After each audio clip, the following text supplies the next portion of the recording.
contact isn't meant to be taken literally. You thought you're supposed to be looking directly into the other person's eyes the entire time? No, babe. You're supposed to be looking at their whole face. You know, so you can see their facial expressions. One of the most frustrating things about autism is that nobody teaches you what to do socially. Autism means that the way that you communicate with the world is different from how a neurotypical person would communicate with the world. So because of that, you have to have some type of external support. You need some help. And that's fine, because we all need help in life. But who's going to teach us how to be in social situations? Who's going to teach us how to make eye contact? How much eye contact is appropriate? How much eye contact is creepy? How much eye contact is not enough? When we're talking about eye contact, if I'm talking to somebody and I'm looking at them, in America, that's expected. Oh, I'm talking to you. I'm looking at you. If I look at somebody the entire time that I'm talking to them, without looking off to the side, looking to my left and right, looking up, looking down, laughing here and there, people are going to think that it's weird.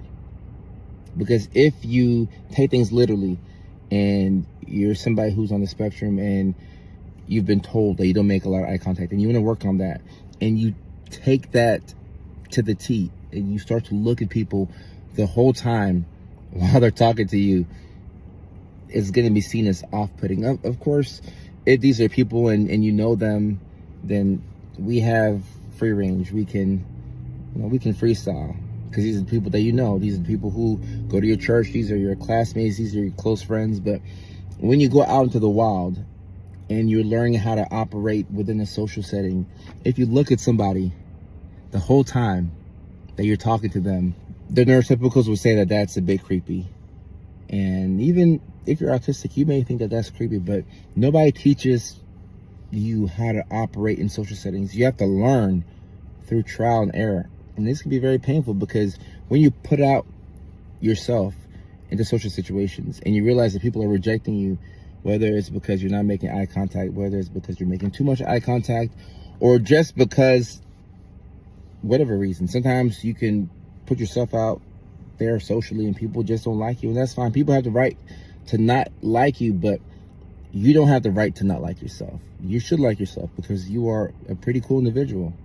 If you're watching this, I think you're a pretty cool individual. I think you're dope.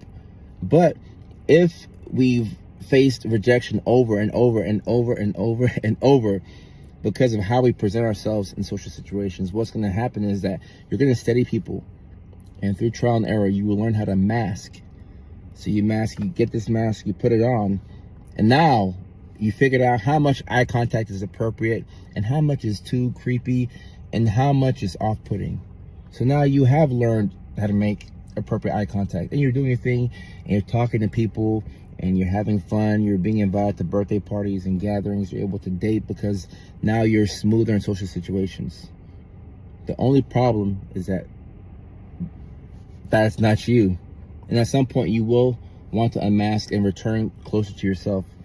But I think it's very important, not just for autistic people, but for anybody, to not take life so seriously and to not put too much pressure on yourself.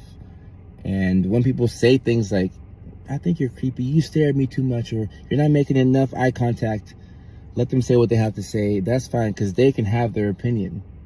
At the same time, we can also have our opinion, and we can believe that we're pretty cool individuals and that we like ourselves, and that there are people out there who like us, even if we're making too much eye contact.